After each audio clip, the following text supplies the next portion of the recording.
Welcome student. आज हम जो है आप लोगों को जो है एडिशन पॉलीमर या योगशील बहुलक के बारे में बताएंगे। जैसा कि हम चर्चा किए थे कि जो योगशील बहुलक होता है वह उस तरह के जो है मॉलिक्यूल्स के अंदर होता है जहाँ पर इनके जो मॉलिक्यूल्स होते हैं या मोनोमर्स होते हैं या फिर यूनिट होते हैं उसमें डबल बॉन्ड होता है, यानी अनसेचुरेटेड जो यूनिट्स होते हैं उसी में जो है योगशील बहुलक होता है। और योगशील बहुलक में जो है आपके एनसीईआरटी के सिलेबस में जो है ये तीन महत्वपूर्ण जो है योगशील बहुलक है जिसकी हम चर्चा आज करेंगे।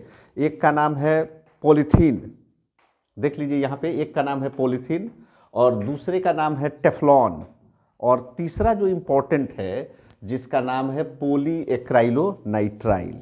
याद करिए पॉलीथीन के बारे में, ये जो है 2 नंबर में जो है पूछेगा, ऑब्जेक्टिव में भी इसके मोनोमर्स के बारे में पूछ सकता है। तो पॉलीथीन, टेफ्लॉन और एक्राइलोनाइट्राइल, इन तीन चीज़ों के बारे में हम लोग चर्चा करेंगे।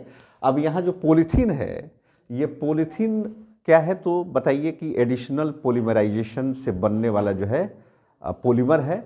और ये पॉलीथीन का मतलब ये होता है कि जो इथिलीन के बहुलकीकरण से बनता है, जो इथिलीन के पॉलीमराइजेशन से जिस पॉलीमर का निर्माण होता है उसे पॉलीथीन बोलते हैं। और यहाँ देख लीजिए इथिलीन का जो फॉर्मूला है CH2 डबल बॉन्ड CH, इसी में जो है N लगा दें और इसका पॉलीमराइजेशन कर दें तो यहाँ से डबल बॉन्ड को हटा करके हम लोग सिंगल बॉन्ड कर देंगे तो यहाँ से बॉन्ड खाली हो जाएगा। और ये जो है इसका होल N लगा दे तो इसके नंबर ऑफ मोलिक्यूल से एक साथ जुड़ जाते हैं और ये पॉलीथीन बन जाता है। अब ये जो पॉलीथीन होता है इसमें 2 महत्वपूर्ण जो है पॉलीथीन की चर्चा हम करेंगे, जहाँ पे LDP और दूसरा HDP आता है। LDP का मतलब होता है लो डेंसिटी पॉलीथीन और दूसरा होता है हाई डेंसिटी पॉलीथीन। अब देखिए दोनों इथिलीन से ही बनता है, लेकिन दोनों में बेसिक डिफरेंसेस ये है कि इसमें जो हम लोग प्रेशर जो रखते हैं वह 1000 से लेकर के 2000 माने 2000 एटमॉस्फेरिक प्रेशर रखते हैं और जो टेम्परेचर होता है 350 टू 570 केल्विन होता है। और इसमें जो हम लोग कैटलिस्ट लेते हैं उसमें O2 या पेरोक्साइड लेते हैं, तो इससे भी जो है पॉलीथीन बनेगा।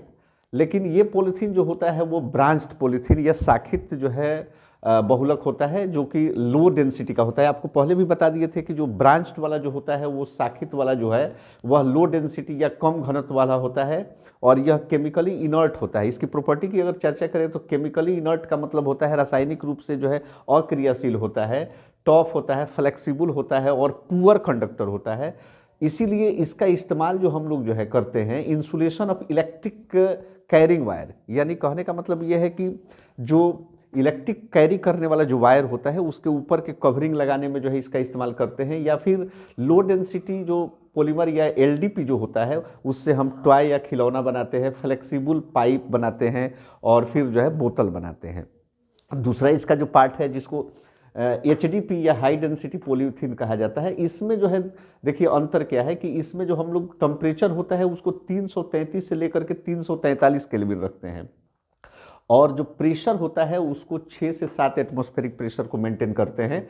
इसमें जो है ट्राई इथाइल एल्युमिनियम और टाइटेनियम टेट्राक्लोराइड जो है इसमें हम लोग जो है कैटलिस्ट का प्रयोग करते हैं। और दूसरी बात ये होता है कि कभी कभी ये पूछ देता है कि जो ये दोनों प्रकार के जो आपको जो ये कैटलिस्ट है वो दोनों को जो है मिला करके जो है कंबाइन रूप में जो है हम लोग जिगलर नाटा कैटलिस्ट के नाम से जानते हैं। क्या नाम है? जिगलर नाटा कैटलिस्ट, यानी Ziggler NATA catalyst is the try ethyl aluminium and titanium tetrachloride का मिक्सचर है। और ये देखिए इसमें जो है आप देख रहे थे कि ये ब्रांच होता है तो ये लीनियर पॉलीमर है, यानी रैखिक जो है बहुलक है। दूसरा हाई डेंसिटी वाला होता है, जहाँ ये लो डेंसिटी का है तो ये हाई डेंसिटी का मतलब उच्च घनत्व वाला होता है। ये भी केमिकली इनर्ट होता है, उससे थोड़ा सा टफ होता है और फिर क्या होता है, हार्ड होता है। इसीलिए इसका यूज जो होता है हम लोग करते हैं वह बकेट या बाल्टी को बनाने में करते हैं, बोतल बनाने में करते हैं, या जो जितना भी डस्टबिन है जिसमें जो है वेस्ट मटेरियल को हम लोग डालते हैं उसके लिए उसका जो है डस्टबिन बनता है, फिर पाइप्स बनते हैं। इस तरह से जो है ये इसके जो है यूज और इसके बारे में डिस्क्रिप्शन हुआ। अब चलते हैं यहाँ पे जो है जो टेफ्लॉन है, टेफ्लॉन को जो है पॉली टेट्राफ्लोरो इथिन के भी नाम से जानते हैं। आप देख लीजिए इसका फॉर्मूला ये है CF2 डबल बॉन्ड CF2। इसी के n मोलिक्यूल्स को लेकर के और पर सल्फेट हम लोग कैटलिस्ट ले लें और हाई प्रेशर को अगर हम मेंटेन करते हैं तो इससे टेफ्लॉन बन जाता है।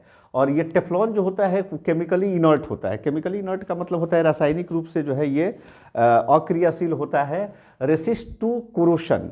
इसमें अगर किसी सबस्टांस को रख दे तो ये जंग नहीं लगता है, कोरोशन या संक्षारण रहित होता है। अतः इसको जो है इसका जो उपयोग जो हम लोग करते हैं अम्ल और क्षार को रखने वाले जो बोतल बनाने में हम लोग करते हैं। दूसरा, non stick surface coat utensils का मतलब होता है कि बर्तन पर न चिपकने वाले जो परत होते हैं उसको चढ़ाने में भी इसका इस्तेमाल करते हैं। अब चलते हैं तीसरा जो इम्पोर्टेंट है जिसका नाम है पॉलीएक्राइलोनाइट्राइल। ये काफ़ी इंपॉर्टेंट है, इसको ओरलॉन के भी नाम से जानते हैं।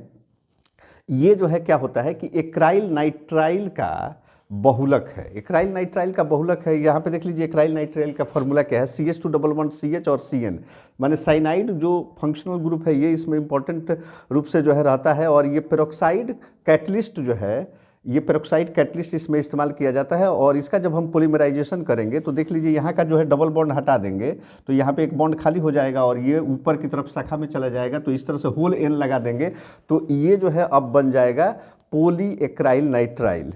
अब ये होता क्या है कि काफ़ी इंपॉर्टेंट ये पॉलीमर है। इसका यूज हम किस लिए करते हैं तो एक जो है कमर्शियल जो फाइबर होता है ओरलॉन जिसको कहते हैं उसको बनाने में हम लोग इसका इस्तेमाल करते हैं। और ये जो है ऊन का जो है सब्स्टिट्यूट के रूप में काम करता है। जैसे आप देख रहे हैं ना, ऊन जो है प्राकृतिक जो ऊन या ऊल जो होता है वो प्रकृति में जो है सीमित मात्रा में है, सभी लोगों की ज़रूरत की पूर्ति नहीं कर पाएगा।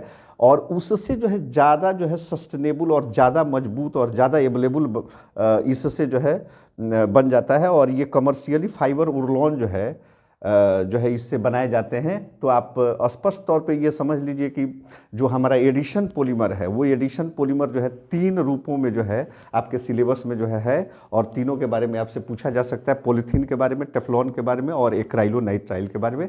अगर आप इसको जो है ध्यान से सुनेंगे और ध्यान से पढ़ेंगे तो इससे रिलेटेड जो है क्वेश्चन जो है आपका हो जाएगा। जैसे मान लीजिए कि क्वेश्चन पूछेगा कि योगशील बहुलक क्या है, तो योगशील बहुलक के बारे में आप बताएंगे और उसके उदाहरण बता देंगे। 2 नंबर में क्वेश्चन पूछेगा कि जो है पॉलीथीन और फिर जो है आपका टेफ्लॉन और एक्राइलोनाइट्राइल का जो है मोनोमर्स के बारे में बताइए, एकलक के बारे में बताए तो आप उसका एकलक बता सकते हैं। फिर ऑब्जेक्टिव क्वेश्चन आ सकता है। तो इस तरह से जो है आपके क्वेश्चन जो है ये बहुत हद तक जो है इससे आप क्वेश्चन कर पाएंगे। मैं आशा करता हूं कि जो है ये वीडियो आपको अच्छा लगा होगा और ये आपके लिए उपयोगी साबित होगा। धन्यवाद।